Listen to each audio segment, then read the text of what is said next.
اعوذ باللہ من الشیطان الرجیم بسم اللہ الرحمن الرحیم آ کیا فا پس غیرہ علاوہ دین اللہ اللہ تعالیٰ کے دین کے یبغونا وہ تلاش کرتے ہیں وَلَهُ اور واسطے اسی کے اسلمہ گردن جھکائے ہیں الشیطان الرجیم بسم اللہ الرحمن الرحیم افغیر دین اللہ کیا پس سوا دین اللہ کے یبغون تلاش کرتے ہیں وَلَهُ اور واسطے اس کے اسلم فرما بردار ہیں من فی السماوات جو شخص جو بھی آسمانوں میں ہے والارض جو زمین میں ہے طوعا و کرہا خوشی اور ناخوشی سے قبول کرتے ہیں وَإِلَيْهِ تُرْجَعُونَ اور اسی کی طرف لوٹائے جائیں گے قُلْ آمَنَّا بِاللَّهِ آپ فرما دیجئے ہم ایمان لائے اللہ پر وما انزل اور جو اتارا گیا علینا ہم پر وما انزل علی ابراہیم و اسماعیل و اسحاق اور جو اتارا گیا اوپر ابراہیم علیہ السلام کے اور اسماعیل علیہ السلام کے اور اسحاق علیہ السلام کے و یعقوب اور یعقوب علیہ السلام کے اسباط اور ان کی اولادوں پر وما اوتیا اور جو دیے گئے موسیٰ و عیسیٰ اور موسیٰ علیہ السلام اور عیسیٰ علیہ السلام والنبیون اور نبی من ربہم ان کے رب کی طرف سے لا نفرق ہم نہیں فرق کرتے بین احد منہم درمیان کسی ایک کے ان میں سے ونحن له مسلمون اور ہم واسطے ان کے فرما بردار ہیں ومن یبتغ غیر الاسلام دینا اور جو شخص تلاش کرتا ہے دین اسلام کے سوا دینن کوئی اور دین فلن یقبل بس ہرگز نہیں قبول کیا جائے گا منہ اس سے وہو فی الآخرۃ من الخاسرین اور وہ آخرت میں خسارہ اٹھانے والا ہوگا ہدایت دے گا اللہ تعالیٰ قومن ایسی قوم کو کفروا جنہوں نے کفر کیا ہے بعد ایمانہم ایمان لانے کے بعد جو قوم کفر کر بیٹھی ہے اللہ تعالیٰ ان کو کیوں کر ہدایت دے گا ٹھیک ہے اللہ تعالیٰ ایسی قوم کو کیوں کر ہدایت دے گا وہ شاہدو گواہ بن بیٹھے تھے ٹھیک ہے کس بات کے انا الرسول رسول مقبول صلی اللہ علیہ وسلم حق یہ سچے رسول ہیں وہ جاء آیا ان کے پاس البینات روشن دلیلیں اور ان کے پاس روشن دلیلیں بھی آئیں وہ اللہ تعالی لا یہدی ہدایت دیتا القوم قوم کو الظالمین واللہ لا یہدی القوم الظالمین اور اللہ تعالی ظالم قوم کو ہدایت نہیں دیتا یہاں پر یہود کا ذکر ہے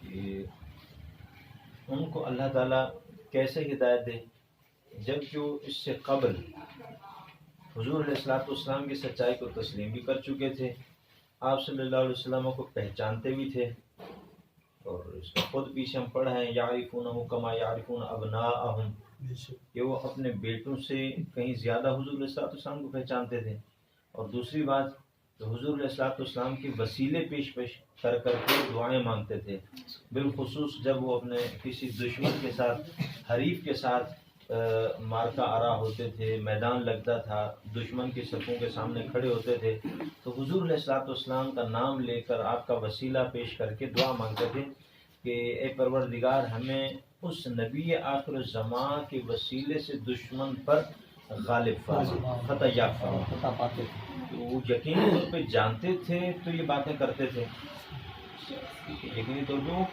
جانتے تھے آپ صلی اللہ علیہ وسلم کی عظمت کو شان کو تسلیم کرتے تھے تو وسیلہ بھی پیش کرتے تھے اور پہچانتے بھی تھے تورات کے اندر حضور علیہ السلام کے اوصاف کو پڑھ کے تو اب کیا ہوا جب اللہ کے پیارے حبیب صلی اللہ علیہ وسلم تشریف لے آئے تو وہ اس چیز کے منکر ہو بیٹھے حالانکہ وہ اس بات کی خود گواہ تھے وشاہد وہ خود گواہ تھے ان رسول حق کہ یہ رسول کیا ہیں؟ حق ہیں، سچ ہیں.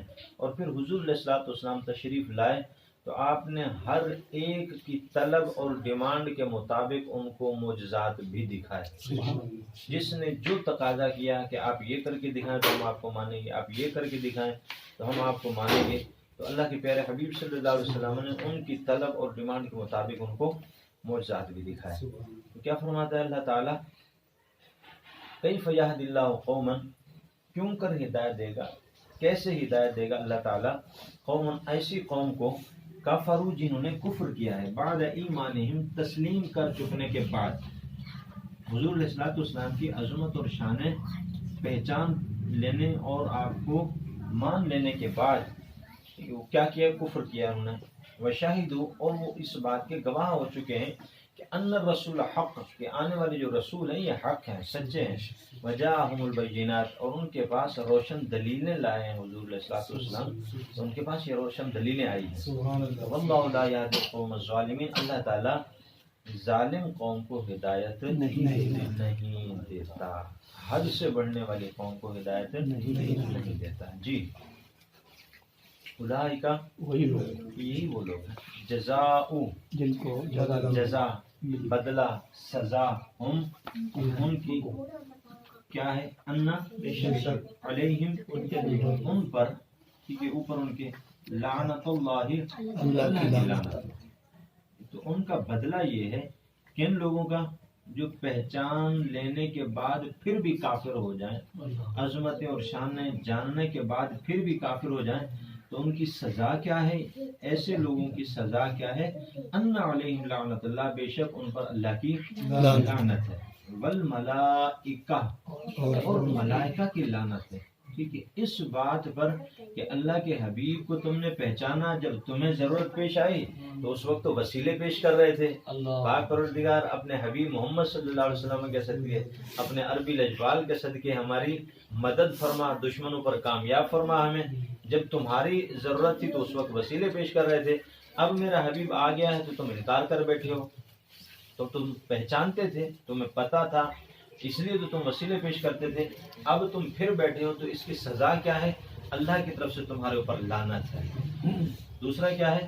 والملائکہ، جب اللہ تعالیٰ نے لعنت فرمائی تو فرشتے پھر رکے نہیں، تمام فرشتوں نے بھی ایسے لوگوں پر کیا فرمائی؟ لعنت فرمائی. اور والناسی، اور لوگ اجمعین، سب کے ساتھ، جتنے بھی اللہ کے بندے تھے، جتنے بھی لوگ تھے، ان سب لوگوں نے بھی کیا کی؟ ایسے لوگوں پر لعنت فرمائی کہ کتنے خود غرض اور مطلبی ہیں، کہ جب اپنی غرض تھی، مطلب تھا، تو حضور کے واسطے وسیلے سے کام نکلوا لیے. اب جب وہ رسول آ گیا تو پھر انکار کر رہے ہیں. تو ایسے لوگوں پر خدا کی، فرشتوں کی اور تمام لوگوں کی لعنت ہے. اچھا، یہ ایک لمحے کے لیے ہے، لمحے بھر کے لیے. خالدینہ، ہمیشہ رہیں گے، فیہا، اس لعنت میں، اس میں ہمیشہ رہیں گے. لعنت ایک باقاعدہ عذاب ہے، ٹھیک ہے، تو اس میں ہمیشہ وہ رہیں گے، پھٹکار ہے اللہ تعالیٰ کی طرف سے. آگے کیا فرمایا؟ لا نہیں یخفف، کچھ بھی کم نہیں کیا جائے گا، تخفیف کی جائے گی، کم کیا جائے گا. عنہم، ان سے، ایسے لوگوں سے کیا نہیں کم کیا جائے گا؟ العذاب، عذاب. ایسے لوگوں سے پھر عذاب کم نہیں کیا جائے گا. ٹھیک، ان کو مسلسل عذاب دیا جائے گا، ان کا عذاب پھر کم نہیں ہوگا. واو لا نہیں، ہم وہ لوگ ینظرون، مہلت دیے جائیں گے، کوئی مہلت بھی نہیں دیے جائے، مہلت بھی نہیں دی جائے گی. ٹھیک ہے، لمحے بھر کے لیے کیا ان کو مل جائے؟ مہلت مل جائے.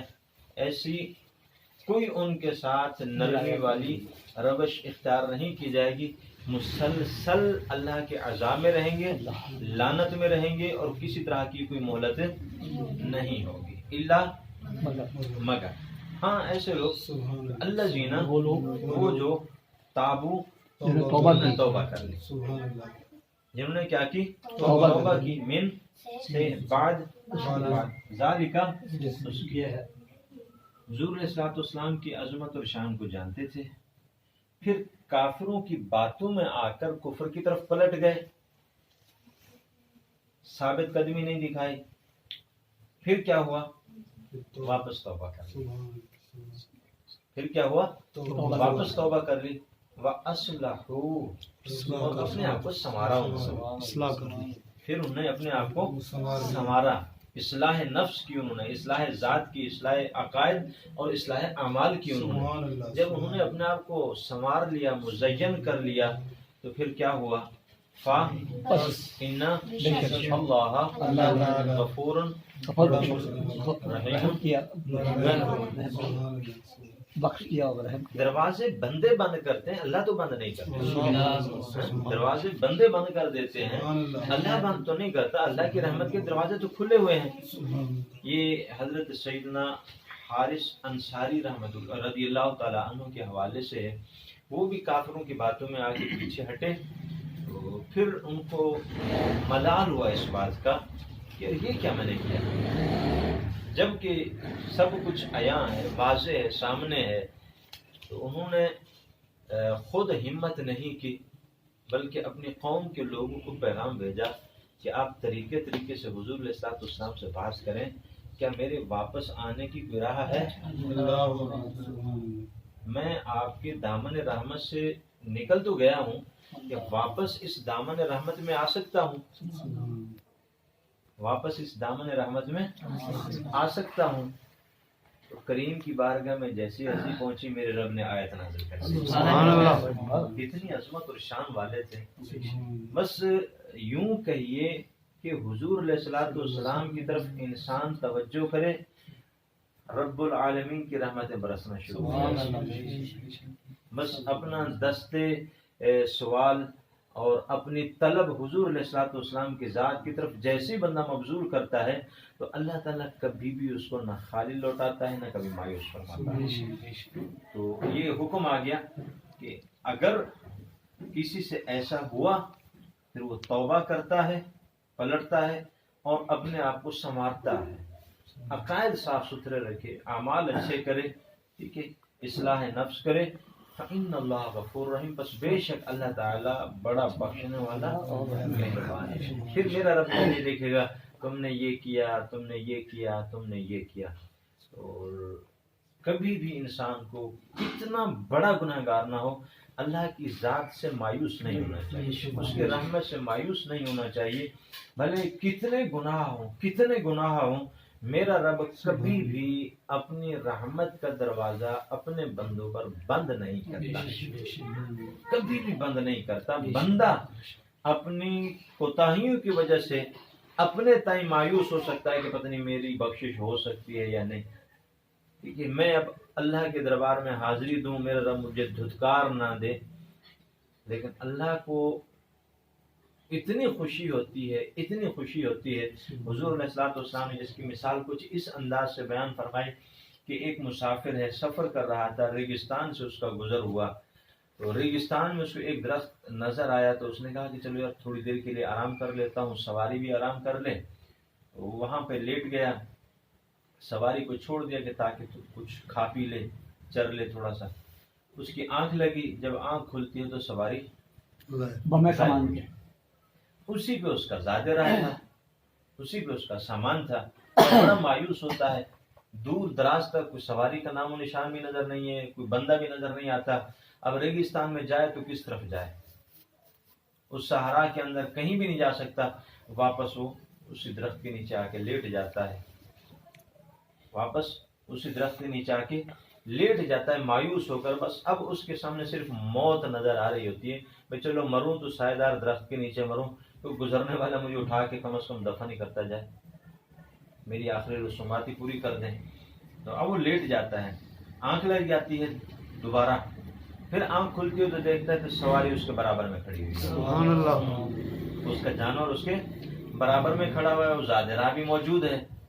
جیسے ہی وہ اپنی اس سواری کو دیکھتا ہے تو اللہ تعالیٰ کا شکر ادا کرتے ہوئے جلد بازی میں کیا کہتا ہے؟ تو میرا بندہ میں تیرا اللہ، تو میرا بندہ میں تیرا اللہ. تو حضور علیہ الصلوۃ والسلام نے یہاں اس بندے کی مثال قائم کر کے کہ جس کو موت ہی موت نظر آ رہی تھی، اور وہ موت کی ایک وہ لے کر واپس اس درخت کے نیچے لیٹ گیا، تصور لے کر کے مجھے مرنا ہے. جب آنکھ کھلتی ہے تو اس کو سواری مل جاتی ہے, زاد راہ مل جاتا ہے, تو خوشی کی اس کی کوئی انتہا نہیں رہتی, اور اتنا خوش ہوتا ہے یہ کہنے کے بجائے میرے مالک تو میرا رب ہے, میں تیرا بندہ ہوں, تو میرا خالق ہے, میں تیری مخلوق ہوں, تو نے مجھ پر کرم کیا ہے, یہ کہنے کے بجائے اتنا خوش ہو چکا ہوتا ہے. وہ کہتا ہے کہ تو میرا بندہ, میں تیرا اللہ. وہ سے نکل گیا. اللہ تعالیٰ اس بندے سے کہیں زیادہ خوش ہوتا ہے, سواری ملنے والے سے کہیں وہ زیادہ خوش ہوتا ہے کہ میرا بندہ بھی گم ہو گیا تھا گناہوں کے اندر, گناہ کی دنیا کے اندر, اب میرا بندہ میری طرف واپس پلٹ آیا ہے, تو میرا رب اس جانور کے مالک سے کہیں زیادہ خوش ہوتا ہے. اس لیے اللہ تعالیٰ کبھی بھی اپنے بندوں پر توبہ کے دروازے بند نہیں کرتا. ہاں, مرنے والے کے لیے یہ ہے کہ جب اس کی سانسیں حلق میں آ چکی ہوں, ٹھیک ہے, موت کا غرغرہ لے رہا ہو وہ, اس وقت اس کی توبہ قبول نہیں ہوگی. اسی طرح سورج ابھی کہاں سے نکلتا ہے؟ مشرق سے. جس دن مغرب سے نکلے گا پھر بھی توبہ کا دروازہ بند ہو جائے گا, پھر توبہ نہیں ہے. ورنہ پورا ٹائم جو ہے وہ توبہ کا ہے. ہر وقت میرے رب کی رحمت کے دروازے کھلے ہوئے ہیں. کوئی وقت نہیں ہے کہ جناب والا رات کے اس پہر میں آپ توبہ کر سکتے ہیں, اس میں نہیں کر سکتے, دن کے اس وقت توبہ کر سکتے ہیں, اس میں نہیں کر سکتے. اب یہ جب سورج وہاں سے نکلے گا دوبارہ